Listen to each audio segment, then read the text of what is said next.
There's a place He comes to me. Though I'm blind, He helps me see. Though I see dimly in this place, one day I'll see Him face to face. This is Kurt Kaikkonen, pastor of Calvary Chapel, Waterford, at your neighborhood church. Today on Face to Face, we'll be in the book of Genesis. So grab your Bibles and let's get started.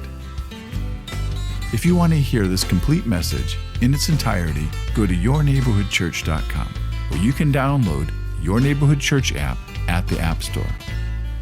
Even though he's really glad to make up with Esau, he has no intention of living with him or being anywhere around him, and which is really wise because they really don't serve the same God. And if they do, it's not in the same way.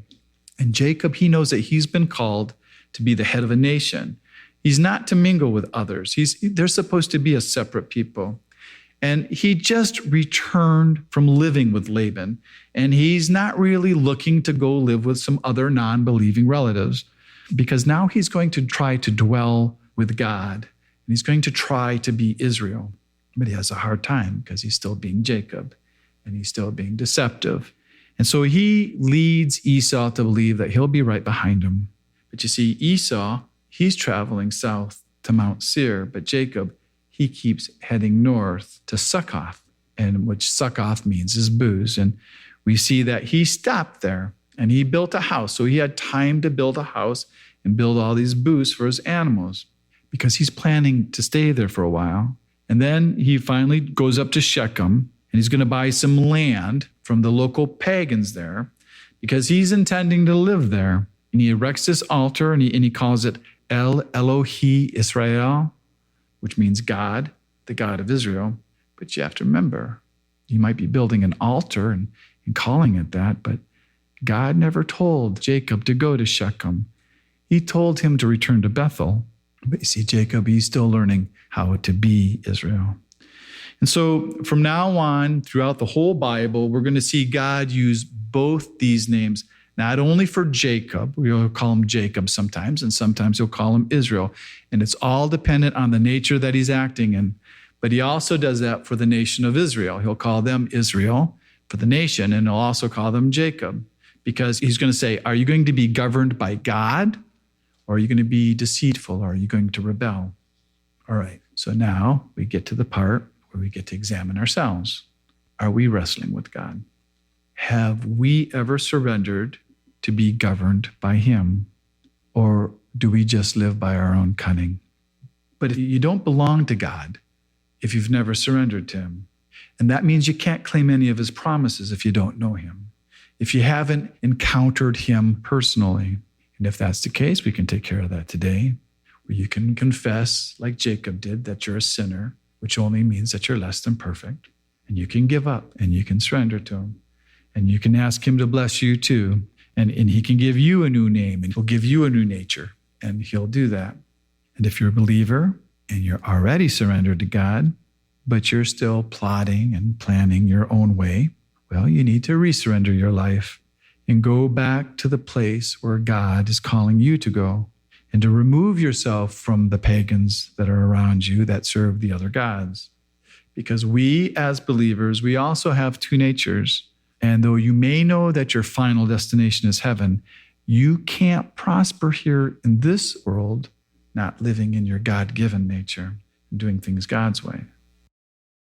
So when we last saw Jacob, he had left his brother Esau, and he was on his way continuing to Bethel.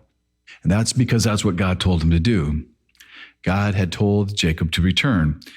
And this was way back, even before Jacob was fleeing from his father-in-law Laban. But after Jacob had left Esau, well, Jacob, all his fears were gone. God had delivered him from Laban, and God had delivered him from the wrath of Esau. So Jacob now, he has a relative amount of security. He has a relative amount of peace. And so what Jacob does is he stops following God's plan, and he starts making his own. And this often can happen when God has even delivered us from our enemies and from our adverse circumstances. And when we finally start to feel secure, where we can say to God, we can say, thanks for helping, but I can handle it from here on in.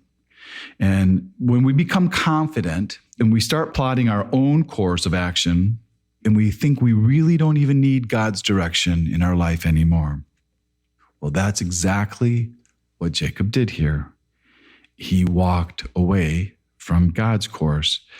Jacob, he stopped obeying God, and he stopped obeying this call to Bethel, or at the very least, he was postponing it. Because last week, what we read was that Jacob stopped in Succoth, and he built booths, which are animal shelters, or what we would call barns. And he stopped dwelling in a tent, and he built himself a house to live in. Because Jacob, he was planning to stay there for a while. And then he saw this opportunity for his family to move up to Shechem. And he even bought some land, and he started to build himself another ranch, because this was a nice area. And he could see making himself a nice little life in Shechem. But this was never God's plan for Jacob. God's plan for Jacob was Bethel. But Bethel was too wildernessy for Jacob. There wasn't much there but a bunch of rocks. Because Jacob, he'd already been there, and he knew what Bethel was like. And he knew they would be away from everything, and they would be isolated, and that it would be harder for grazing his large herds. It'd be difficult to find pasture there, and he wouldn't be as prosperous as he could be in Shechem. So Jacob, he thought that he knew better than God for the destiny of his life. And so Jacob, he walked away from God's will. And we can see that Jacob, he even built God an altar there, and he called it El Elohi Israel, God, the God of Israel. But the truth is that sacrifice is never a substitute for obedience. And you can look like you're serving God, but you're really just serving yourself, and you're still not really obeying God. But God, he knew Shechem, and he knew the people of Shechem, and he knew what was waiting for Jacob and his family there. But God, he never forces us to obey him. It's always our choice, because God, he's given us free will. But if we do choose to go our own way, and if we think we have a better plan than God, well then, we have to live with the results of what we choose. And so Jacob, he makes his home in Shechem, and it's estimated that he lived there for about 7 to 10 years. Now, with Dinah, Jacob's daughter, it probably wasn't easy being the only girl with 11 brothers. And the only one younger than her was Joseph. And so for a while, she would have been just content playing with him and dressing up maybe a baby goat or something and playing house.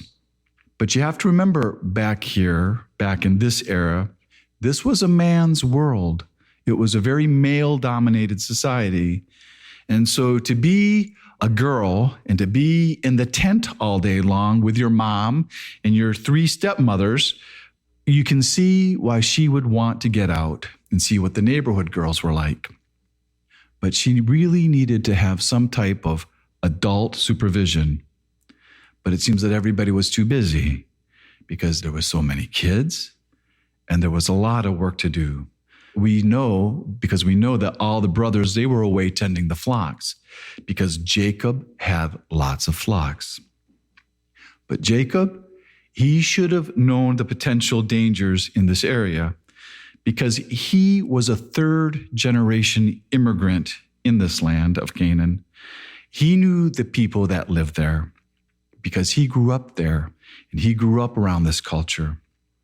And Dinah, she was probably only about 14 to 15 years old when this happened. And what happens next? Well, it's not her fault. Because in this land of Shechem, there was this young prince. But this is not a Disney story prince or the prince of the Prince Charming type. This was an evil prince. And this evil prince was the overindulged son of the pagan king Hammer. And you can tell that this son was overindulged because the king, well, he names the whole town after his precious little son, Prince Shechem.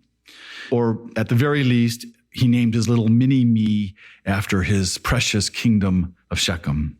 But in either case, there's a lot of pride here and there's a lot of arrogance here. And there's not a nice way to say what happened to Dinah, and there shouldn't be. Prince Shechem raped Dinah. And even though it says that his soul was strongly attached to her and that he loved her, well, that's not love, and it should never be confused for love. But the world, it can often use these types of terms for love, the being physically attracted to someone, but that's not love, because in reality, and the truth is, Prince Shechem only loves himself. Because real love, it always thinks of the other person. This is just plain old lust. And this Prince Shechem, he finds a difficult time denying himself from anything he wants or from any lust that he feels.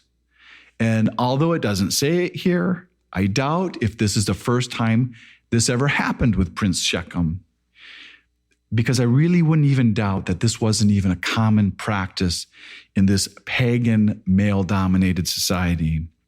And I read one commentator that said that if you were an unaccompanied female in this society, that you would be fair game. And so King Hammer, he doesn't even rebuke his son for what he did, and he doesn't even try to correct him. All he does is he tries to appease him. And Prince Shechem here, he doesn't have any problem telling his father what he did, and he had no shame in this. And then he tells his father what he wants him to do. In fact, he wants his father to use his kingly influence to get Dinah to be given to him as a wife. And the Bible never tells us here what Dinah thinks or how she felt about her attacker or about anything that she's gone through or anything from her perspective. All we hear here is what Shechem thinks and how Shechem feels, because this is all about Shechem. But the passage does say that Shechem, that he spoke kindly to Dinah. And I guess that's better than being, beaten before you're molested. But we don't know how Dinah felt. She may honestly could have liked him because, he was probably popular because he is a prince.